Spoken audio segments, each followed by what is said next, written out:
Chinese business owners lament 80% of orders have stopped, and domestic sales cannot replace foreign sales. Apple's production line is accelerating its move to India, but the CCP is using various tricks to hinder it.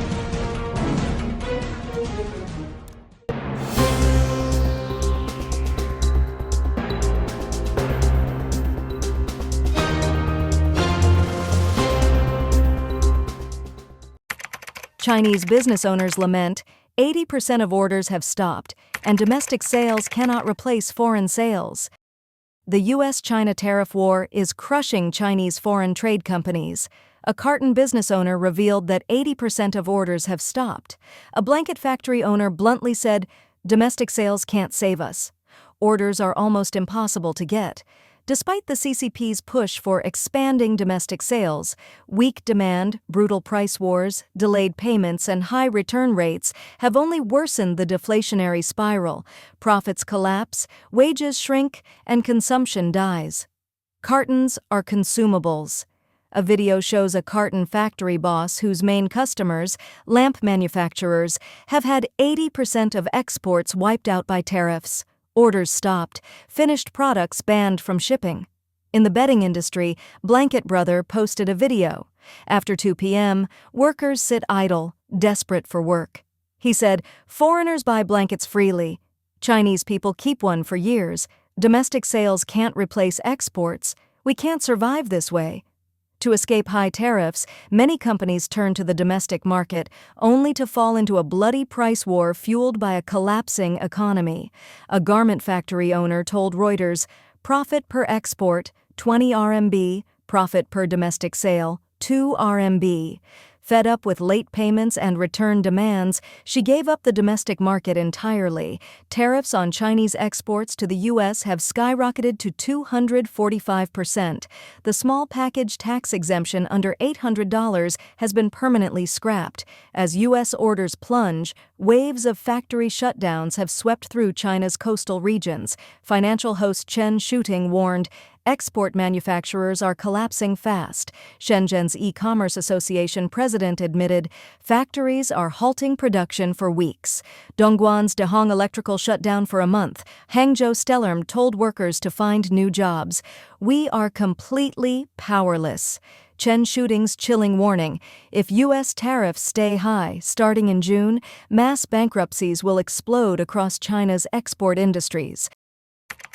Apple's production line is accelerating its move to India, but the CCP is using various tricks to hinder it. As the U.S.-China trade war continues, Apple is moving its iPhone production lines from China to India. The Chinese Communist Party authorities are using all kinds of shady means to obstruct it. India currently assembles about 30 million to 40 million iPhones a year, while Apple sells more than 60 million iPhones in the United States each year. The Financial Times reported that Apple plans to move all iPhones sold in the United States to India for assembly by the end of next year, which means that the number of iPhones assembled in India will nearly double.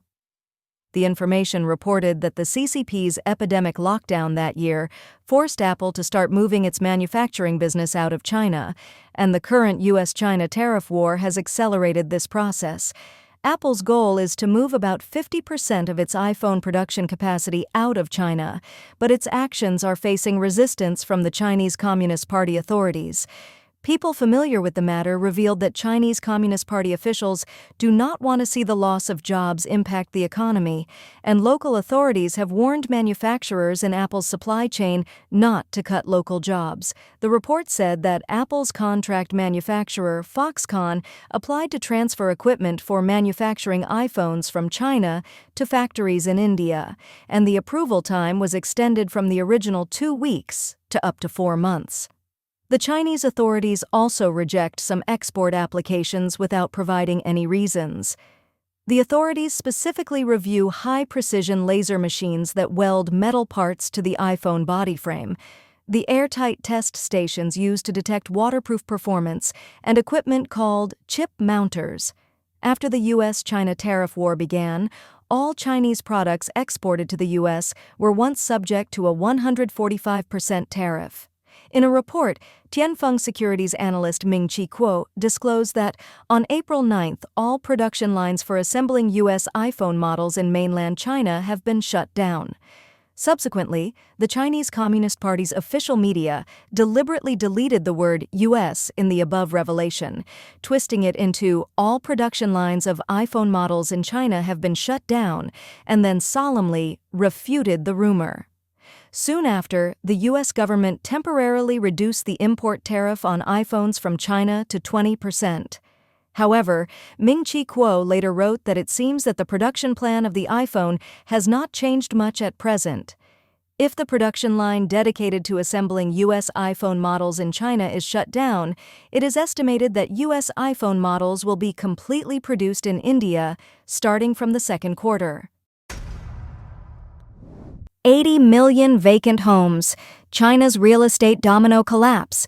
Real estate was once one of the key engines of China's economic development, but in recent years it has continued to decline and worsen. Foreign media have reported that there are as many as 80 million vacant houses across China, and ghost towns devoid of people can be seen everywhere, even in first-tier cities such as Tianjin. A scholar studying urban planning at MIT bluntly stated that China's real estate development model has become like a Ponzi scheme and will have a huge chain reaction on China.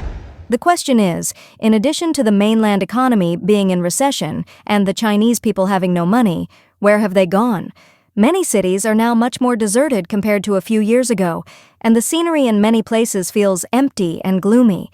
Many rural villages have disappeared, leaving no inhabitants behind. There are strange things that the Chinese government seems to be hiding. Newsweek reported that studies have shown that about 70% of household wealth in China is tied to real estate, as buying additional housing was once widely regarded by the Chinese as a safe investment.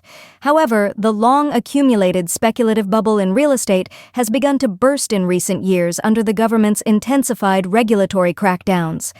Sarah Williams, an associate professor of technology and urban planning at the Massachusetts Institute of Technology, analyzed in an interview with Newsweek on March 21st that China's real estate sector has long been in a state of oversupply.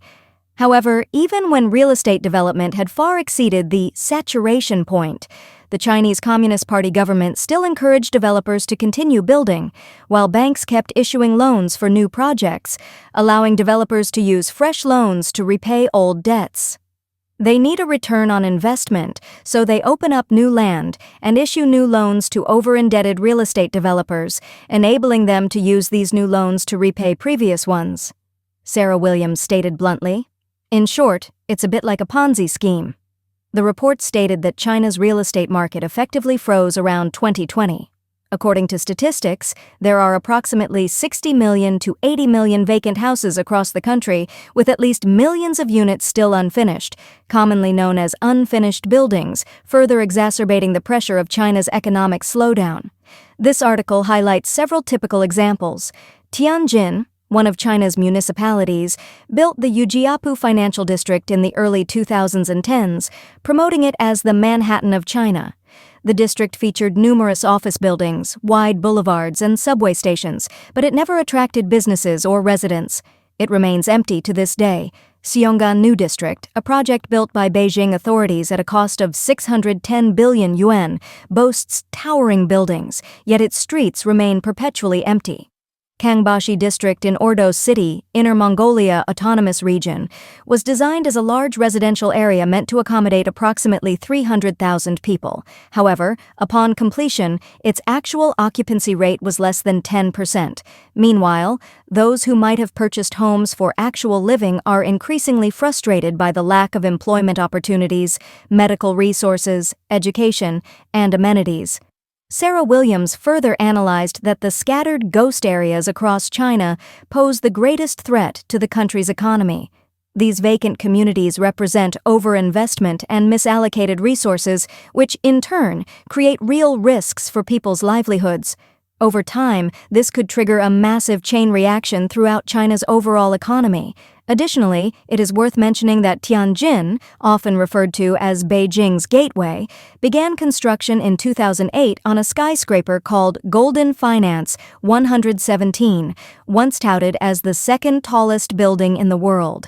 The structure was planned to reach 128 stories and include residential units, a hotel, commercial and office spaces, as well as viewing facilities.